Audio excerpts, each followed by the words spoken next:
नमस्ते, आप देख रहे हैं यूनिक स्टोरी पॉइंट राजनीति नामा। यदि आपको हमारा वीडियो और ये जानकारी अच्छी लगे तो हमारे चैनल को लाइक और शेयर जरूर करें। मध्य प्रदेश के इंदौर में दूषित पानी पीने से हुई मौतों के मामले ने आज पूरे देश का ध्यान खींचा है और बसपा प्रमुख मायावती ने इस मुद्दे पर सरकार को पूरी तरह से कटघरे में खड़ा कर दिया है। 3 जनवरी को जारी अपने विस्तृत बयान में उन्होंने कहा कि स्वच्छ पेयजल उपलब्ध कराना किसी भी चुनी हुई सरकार की पहली और सबसे बुनियादी संवैधानिक जिम्मेदारी है। लेकिन इंदौर की घटना ने यह साबित कर दिया है कि भाजपा के नेतृत्व वाली सरकारें जनता के जीवन के प्रति कितनी लापरवाह हो चुकी हैं। मायावती ने इस घटना को केवल एक तकनीकी खामी मानने से इनकार करते हुए इसे प्रशासनिक हत्या करार दिया है। उन्होंने मांग की कि इस मामले की जांच किसी स्वतंत्र एजेंसी से कराई जाए और नगर निगम से लेकर स्वास्थ्य विभाग के उन सभी उच्चाधिकारियों पर हत्या की धाराओं में मुकदमा दर्ज किया जाए जिनकी निगरानी में यह लापरवाही हुई। उन्होंने केंद्र सरकार को भी आड़े हाथों लेते हुए कहा कि बड़े बड़े स्मार्ट सिटी के दावों के बीच अगर लोग पानी पीकर मर रहे हैं तो ये विकास के नाम पर एक बड़ा मजाक है। मायावती ने पार्टी के स्थानीय कार्यकर्ताओं को निर्देश दिया है कि वे पीड़ित परिवारों के घर जाएं और उन्हें हर संभव कानूनी और आर्थिक मदद दिलाने के लिए संघर्ष करें। उन्होंने चेतावनी दी कि यदि दोषियों पर 7 दिनों के भीतर सख्त कार्रवाई नहीं हुई तो बसपा पूरे प्रदेश में उग्र विरोध प्रदर्शन करेगी।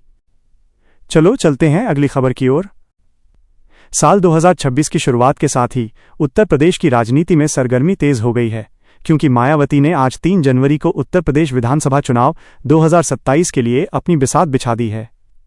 लखनऊ स्थित अपने आवास पर पार्टी के मुख्य सेक्टर प्रभारियों और जिला अध्यक्षों के साथ एक मैराथन बैठक के बाद उन्होंने गांव-गांव चलो बूथ मजबूत करो अभियान की औपचारिक घोषणा की। मायावती का मानना है कि पिछले कुछ चुनावों में बसपा का जो आधार खिसका है उसकी मुख्य वजह कार्यकर्ताओं का जनता से सीधा संवाद कम होना रहा है। इस नए अभियान के तहत पार्टी का लक्ष्य अगले 1 साल में प्रदेश के हर एक गांव और हर एक मजरे तक पहुंचना है। उन्होंने स्पष्ट किया है कि कार्यकर्ता अब ड्राइंग रूम की राजनीति छोड़कर धूल और धूप में जनता के बीच जाएं। इस अभियान में विशेष रूप से उन दलित बस्तियों और पिछड़े इलाकों पर ध्यान केंद्रित किया जाएगा जहां विपक्षी दलों ने भ्रामक प्रचार के जरिए बसपा के वोट बैंक में सेंध लगाने की कोशिश की है। मायावती ने निर्देश दिया है कि हर गांव में 10-10 युवाओं की एक टोली बनाई जाए जो सोशल मीडिया के साथ साथ चौपालों पर भी बसपा सरकार के पुराने कार्यों और भविष्य की नीतियों के बारे में चर्चा करें। उन्होंने जोर देकर कहा कि 2027 का चुनाव बसपा के लिए केवल सत्ता की लड़ाई नहीं बल्कि आत्मसम्मान और पहचान की लड़ाई है। चलो चलते हैं अगली खबर की ओर। बसपा सुप्रीमो मायावती ने आज 3 जनवरी को एक बहुत ही महत्वपूर्ण संगठनात्मक निर्णय लेते हुए अपने उत्तराधिकारी आकाश आनंद की भूमिका को और अधिक स्पष्ट और विस्तारित कर दिया है। पिछले कुछ समय से चल रही अटकलों पर विराम लगाते हुए मायावती ने घोषणा की है कि उत्तर प्रदेश की कमान और रणनीतिक फैसले पूरी तरह से उनके अपने मार्गदर्शन में रहेंगे, जबकि आकाश आनंद को नेशनल कोऑर्डिनेटर के रूप में देश के अन्य 27 राज्यों और केंद्र शासित प्रदेशों में पार्टी को खड़ा करने की पूरी जिम्मेदारी दी गई है। उन्होंने कहा कि आज के दौर में युवाओं को पार्टी से जोड़ने के लिए एक युवा और आधुनिक सोच वाले नेतृत्व की आवश्यकता है, जिसे आकाश आनंद बखूबी निभा रहे हैं। 3 जनवरी की इस घोषणा के बाद से पार्टी के भीतर यह संदेश साफ चला गया है कि बसपा अब केवल उत्तर प्रदेश की क्षेत्रीय ताकत बनकर नहीं रहना चाहती, बल्कि वो फिर से एक राष्ट्रीय विकल्प के रूप में उभरने की कोशिश कर रही है। आकाश आनंद को यह भी जिम्मेदारी दी गई है कि वे विदेशों में बसे भारतीय मूल के लोगों और बुद्धिजीवियों के बीच बहुजन विचारधारा का प्रचार करें, ताकि पार्टी को अंतर्राष्ट्रीय स्तर पर भी नैतिक समर्थन और सहयोग मिल सके। चलो चलते हैं अगली खबर की ओर।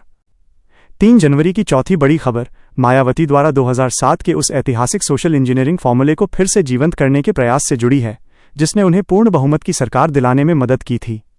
आज मायावती ने मंडल स्तर पर भाईचारा कमेटियों के व्यापक पुनर्गठन का आदेश दिया है। इन कमेटियों का मुख्य उद्देश्य दलित, मुस्लिम और अति पिछड़ी जातियों के बीच आपसी सौहार्द को बढ़ाना और उन्हें बसपा के बैनर तले एकजुट करना है। मायावती ने महसूस किया है कि पिछले कुछ वर्षों में भाजपा के हिंदुत्व कार्ड और विपक्षी गठबंधन के संविधान कार्ड ने उनके पारंपरिक वोट बैंक को भ्रमित किया है। इसे काउंटर करने के लिए अब बसपा के पुराने और वफादार ब्राह्मण और मुस्लिम चेहरों को फिर से आगे किया जा रहा है। 3 जनवरी की बैठक में उन्होंने साफ कहा कि बसपा सर्वजन हिताय सर्वजन सुखाय की नीति पर चलती है। मायावती खुद इन कमेटियों की प्रगति रिपोर्ट हर 15 दिन में लेंगी, जिससे ये संकेत मिलता है कि वो इस बार जातिगत और सामुदायिक समीकरणों को साधने में कोई कसर नहीं छोड़ना चाहती हैं। चलो चलते हैं अगली खबर की ओर। 5 नगर 3 जनवरी की 5वीं बड़ी खबर आगामी नगर निकाय चुनावों को लेकर मायावती जी की नई रणनीति से जुड़ी है। उन्होंने महाराष्ट्र के सोलापुर और उत्तर प्रदेश के विभिन्न नगरों में होने वाले स्थानीय चुनावों के लिए उम्मीदवारों के चयन की प्रक्रिया में आमूलचूल बदलाव किया है।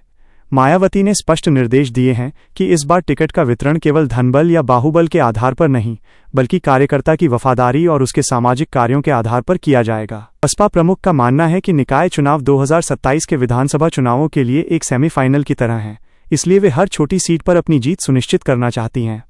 उन्होंने स्थानीय इकाइयों को ये भी आदेश दिया है कि वे वार्ड स्तर पर छोटे छोटे बहुजन संवाद आयोजित करें, ताकि शहरी मतदाताओं, विशेषकर मध्यम वर्ग और छोटे व्यापारियों की समस्याओं को चुनावी एजेंडे में शामिल किया जा सके।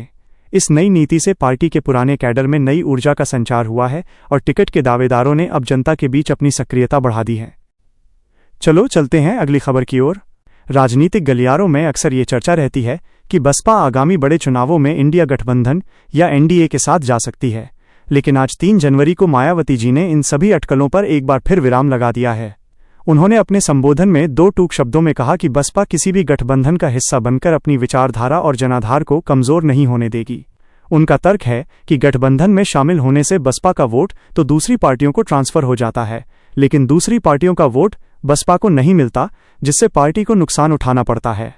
उन्होंने कार्यकर्ताओं को एकला चलो के सिद्धांत पर अडिग रहने को कहा और याद दिलाया कि बसपा ने जब अपने दम पर चुनाव लड़ा है, तब जब वो एक बड़ी ताकत बनकर उभरी है। मायावती ने आरोप लगाया कि विपक्षी गठबंधन केवल सत्ता हथियाने के लिए बने हैं, जबकि बसपा का लक्ष्य व्यवस्था परिवर्तन और शोषितों को सत्ता में भागीदारी दिलाना है। 3 जनवरी का ये बयान उन सभी कयासों को खत्म करता है जो बसपा को किसी बड़े मोर्चे का हिस्सा मान रहे थे। अब ये स्पष्ट है कि मायावती 2026 और 2027 के चुनावों में त्रिकोणीय मुकाबले की तैयारी कर रही हैं। चलो चलते हैं अगली खबर की ओर। 3 जनवरी की 7वीं बड़ी खबर उत्तर प्रदेश की कानून व्यवस्था को लेकर मायावती जी का तीखा हमला है।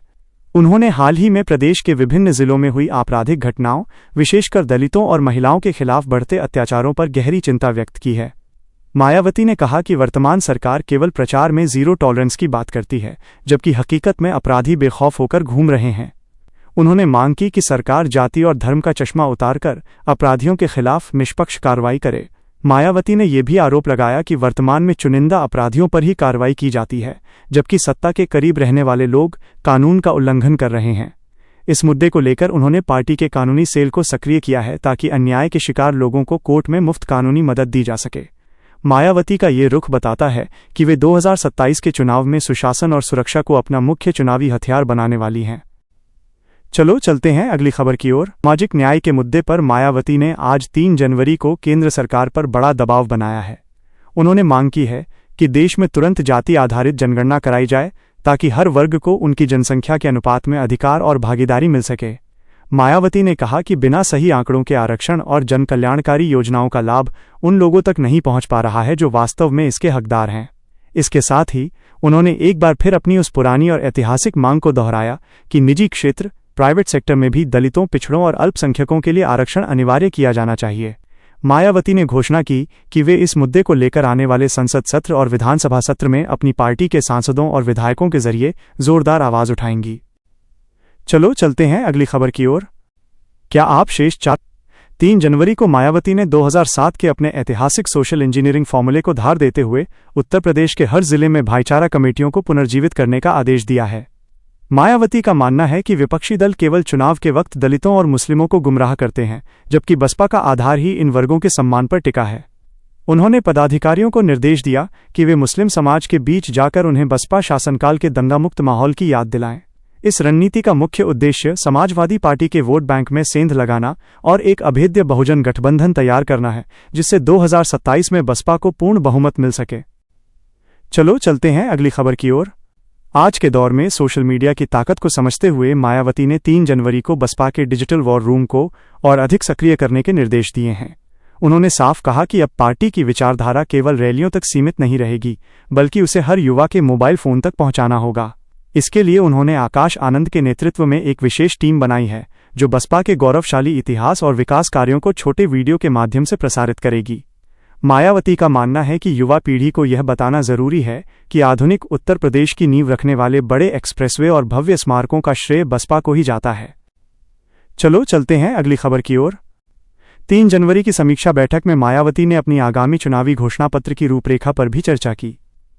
उन्होंने कहा कि 2027 में सत्ता में आने पर बसपा सरकार का मुख्य ध्यान गरीबों को मुफ्त राशन देने के बजाय उन्हें आत्मनिर्भर बनाने और स्थायी रोजगार देने पर होगा। मायावती ने सरकारी विभागों में खाली पड़े लाखों पदों को भरने और ग्रामीण क्षेत्रों में कुटीर उद्योगों का जाल बिछाने की अपनी योजना साझा की। उन्होंने केंद्र सरकार की निजीकरण की नीतियों की आलोचना करते हुए कहा कि इससे सबसे ज्यादा नुकसान आरक्षित वर्ग के युवाओं को हो रहा है। बसपा अब आर्थिक न्याय को अपना मुख्य मुद्दा बनाकर मध्यम और निम्न वर्ग को साधने की तैयारी में है। चलो चलते हैं अगली खबर की ओर। 3 जनवरी की अंतिम महत्वपूर्ण खबर बसपा के संगठनात्मक विस्तार से जुड़ी है। मायावती ने उन पुराने और समर्पित नेताओं के लिए पार्टी के दरवाजे फिर से खोल दिए हैं जो किन्हीं कारणों से पार्टी से अलग हो गए थे। उन्होंने एक उच्च स्तरीय कमेटी गठित की है जो ऐसे नेताओं की निष्ठा और जनाधार की जांच करेगी। मायावती का कहना है कि मिशन 2027 के लिए उन्हें पुराने अनुभवों और नए उत्साह के तालमेल की जरूरत है। इस कदम का उद्देश्य पार्टी के भीतर से गुटबाजी खत्म करना और एक एकजुट बसपा के साथ चुनावी मैदान में उतरना है। आज के इस फैसले से पूरे प्रदेश में बसपा कैडर के भीतर खुशी की लहर दौड़ गई है और कई बड़े चेहरों की वापसी की अटकलें तेज हो गई हैं। तो दोस्तों, ये थी मायावती जी और बहुजन समाज पार्टी से जुड़ी आज की 12 सबसे बड़ी और महत्वपूर्ण खबरें। 3 जनवरी 2026 का ये दिन बसपा के लिए मिशन 2027 के शंखनाद का दिन रहा है। जिस तरह से मायावती जी ने संगठन में बदलाव किए हैं और आकाश आनंद को नई जिम्मेदारियां सौंपी हैं, उससे साफ है कि आने वाले समय में उत्तर प्रदेश की राजनीति एक नया मोड़ लेने वाली है। चाहे वो इंदौर जल त्रासदी पर सरकार को घेरना हो या गांव-गांव चलो अभियान के जरिए दलित मुस्लिम समीकरण को साधना, बसपा अब पूरी तरह से चुनावी मोड में नजर आ रही है। राजनीति की ऐसी ही सटीक और निष्पक्ष खबरों के लिए जुड़े रहिए हमारे साथ। आप देख रहे थे यूनिक स्टोरी पॉइंट राजनीतिनामा। यदि आपको हमारा ये वीडियो और जानकारी अच्छी लगी हो तो हमारे चैनल को लाइक, शेयर और सब्सक्राइब करना न भूलें। अपनी राय कमेंट बॉक्स में जरूर दें कि क्या मायावती जी का एकला चलो का फैसला 2027 में रंग लाएगा।